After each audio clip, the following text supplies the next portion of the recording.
Hey guys, welcome back to my YouTube channel. और ये है हमारी CSS की वीडियो नंबर 12। और आज की इस वीडियो के अंदर हम जो बैकग्राउंड प्रॉपर्टीज बच गई थी पिछली वीडियोस की, वो आज की इस वीडियो के अंदर हम कवर करेंगे। मैंने यहाँ पर विजुअल स्टूडियो को ओपन कर लिया। मेरे पास यहाँ पर एक पैराग्राफ है जिसके अंदर थोड़ा सा टेक्स्ट है। लोरेम की हेल्प से मैंने जनरेट कर रखा है ये टेक्स्ट। और उसके बाद मैंने स्टाइल टैग के अंदर पैराग्राफ को स्टाइल किया है, जिसमें मैंने 2 पिक्सल का बॉर्डर पहले दिया है, फिर इसकी विड्थ दी है 1100 पिक्सल, फिर उसके बाद हाइट दी है 700 पिक्सल। लाइव सर्वर चालू है। यहाँ पर आप ब्राउजर में देख सकते हैं मेरे पास ये वाला पैराग्राफ कुछ इस तरह का डिस्प्ले हो रहा है। ठीक है, अब मेरे पास क्या है, मेरे पास एक बैकग्राउंड में यूज करने के लिए इमेज पड़ी हुई है। मैं इस इमेज को यूज करूंगा। यहाँ पर मैं लगाऊंगा बैकग्राउंड इमेज। ठीक है, बैकग्राउंड इमेज के अंदर मैं URL दूंगा और URL के अंदर मैं इस इमेज का पाथ दे दूंगा। ठीक है, तो मैंने पाथ दे दिया। तो आप देख सकते हैं कि यहाँ पर जो बैकग्राउंड में वो इमेज डिस्प्ले हो रही है। ठीक है, अब मैं क्या करूंगा, आपको समझाऊंगा बैकग्राउंड पोजीशन के बारे में। देखो, बैकग्राउंड पोजीशन के बारे में समझाने से पहले ना, मैं इस इमेज को जो बैकग्राउंड है, बैकग्राउंड में इमेज जो लगी हुई है ना, इससे थोड़ी सी हाइट और विड्थ दे सकता हूँ। ठीक है, मैं बैकग्राउंड साइज दूंगा, बैकग्राउंड साइज, और इसमें मैं हाइट और विड्थ दूंगा। मैं कहता हूँ इसकी जो हाइट है वो कर दो 200 पिक्सल विड्थ, और साथ में हाइट भी 200 पिक्सल। ठीक है, इतनी हाइट और विड्थ दो। अब आप देख सकते हो कि यहाँ पर इतनी हाइट और विड्थ दी जा चुकी है बैकग्राउंड को। अब मैं क्या करूँगा, साथ में ये भी लिख दूंगा कि बैकग्राउंड जो रिपीट है उसमें क्या हो, नो रिपीट। ठीक है, अगर ये प्रॉपर्टीज आपको नहीं पता है कि मैं कैसे यूज कर रहा हूँ, तो आप पिछली वीडियो को देख सकते हैं जिसमें मैं इन सब प्रॉपर्टीज को कवर कर चुका हूँ। ठीक है, तो यहाँ पर ये मेरे पास बैकग्राउंड है, जो वो छोटा सा बैकग्राउंड आ चुका है। अब मैं आपको बैकग्राउंड पोजीशन समझाना चाह रहा हूँ। बैकग्राउंड पोजीशन मैं कैसे दे सकता हूँ, देखो मैं यहाँ पर लिखूंगा बैकग्राउंड पोजीशन। ठीक है, अब बैकग्राउंड पोजीशन में मैं लिख सकता हूँ टॉप।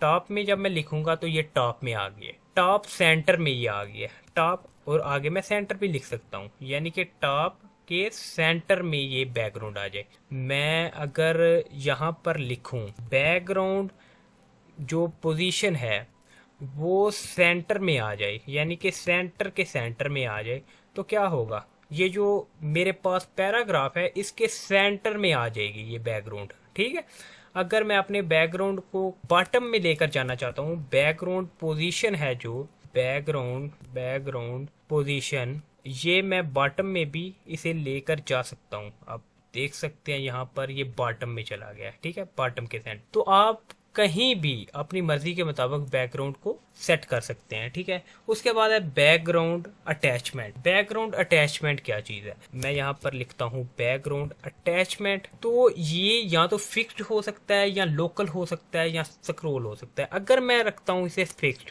ठीक है, तो इसमें क्या होगा, ये फिक्स्ड रहेगा, यानी ये आप ऊपर नीचे कर रहे हैं, अपने पैराग्राफ को स्क्रॉल कर रहे हैं। अगर इसके अंदर बहुत सारा टेक्स्ट हो, ठीक है, इसके अंदर मैं ना बहुत सारा टेक्स्ट पहले जनरेट कर लेता हूँ ताकि आपको फील आए सही से कि ये प्रॉपर्टी कैसे काम कर रही है। मैं लोरेम लिख के यहाँ पर 200 लिखता हूँ, तो ये काफ़ी सारा टेक्स्ट यहाँ पर जनरेट हो जाएगा। ठीक है, अब आप देखो ये जो है पैराग्राफ है वो स्क्रॉल हो रहा है, लेकिन बैकग्राउंड अपनी जगह पर फिक्स्ड है। ठीक है, अब आप इसे सेंटर में भी फिक्स्ड कर सकते हैं। कैसे सेंटर में आप फिक्स्ड करेंगे, आपने पहले इसकी जो सेंटर वाली प्रॉपर्टी है ना, या सेंटर वाली सिंपल प्रॉपर्टी है जो पोजीशन में मैंने दी थी, वो पहले आपने अनकमेंट करनी है, और फिर उसके बाद आप इसे स्क्रॉल करेंगे तो इसकी जो बैकग्राउंड में अटैचमेंट है वो फिक्स्ड है। ठीक है, अगर आप चाहते हो कि ये साथ में स्क्रॉल हो जाए तो आप इसको बैकग्राउंड अटैचमेंट में स्क्रॉल भी लिख सकते हैं, अटैचमेंट स्क्रॉल। तो अब क्या होगा, ये साथ में स्क्रॉल हो जाएगा। ठीक है, ये देखा ना, साथ में ये स्क्रॉल हो रहा है। तो अब इस तरह आप बैकग्राउंड अटैचमेंट को भी जान गए हैं। अब इसके बाद बात करते हैं हम बैकग्राउंड शॉर्ट हैंड प्रॉपर्टी के बारे में। शॉर्ट हैंड प्रॉपर्टी के बारे में कैसे बात करेंगे हम, मैं इन सब चीज़ों को अनकमेंट कर देता हूँ, कमेंट आउट कर देता हूँ। कमेंट आउट करने के बाद मैं देखूंगा कि यहाँ पर कोई बैकग्राउंड नहीं है, सिंपल मेरे पास एक पैराग्राफ है और उसके अंदर टेक्स्ट है। ठीक है, अब मैं चाहता हूं कि एक ही लाइन में मैं सारी जो बैकग्राउंड की प्रॉपर्टीज हैं उन्हें डिफाइन करूं। ठीक है, यानी मैं लिखूंगा यहाँ पर बैकग्राउंड। ठीक है, सिंपल बैकग्राउंड। और बैकग्राउंड के अंदर जो इमेज है वो कौन सी लगाना चाहता हूँ, पहले ये दूंगा। इस फ्लावर को मैं लगाना चाहता हूँ। अब यहाँ पर आप देख सकते हैं फ्लावर आ गया है। ठीक है, बैकग्राउंड के अंदर। अब इसके बाद ये रिपीट होना चाहिए या नहीं रिपीट होना चाहिए वो लिखूंगा। नो रिपीट, ये मैं नो रिपीट यहाँ पर लिखता हूँ। अब आप देख सकते हैं यहाँ पर नो रिपीट, ये रिपीट नहीं हो रहा है। अब इसके बाद ये कैसा होना चाहिए, फिक्स्ड होना चाहिए या स्क्रॉल होना चाहिए, तो मैं यहाँ पर फिक्स्ड लिखूंगा। इसकी अटैचमेंट मैंने लिख दी, मैंने यहाँ पर अटैचमेंट लिख दी है, ये फिक्स्ड हो गया है। फिर इसके बाद मैं लिखूंगा यहाँ पर इसकी पोजीशन क्या होनी चाहिए, मैं लिखता हूँ यहाँ पर सेंटर होनी चाहिए। ठीक है, यहाँ पर सेंटर मैंने कर दी तो ये सेंटर में आ गया। तो ये थी इसकी शॉर्ट हैंड प्रॉपर्टी। उम्मीद करता हूँ कि आपको CSS बैकग्राउंड की मुकम्मल तौर पर समझ आ चुकी है। वीडियो अच्छी लगे तो वीडियो को लाइक कर दो, चैनल को सब्सक्राइब कर दो। मिलते हैं बहुत जल्द एक नई वीडियो में, तब तक के लिए अल्लाह हाफिज़।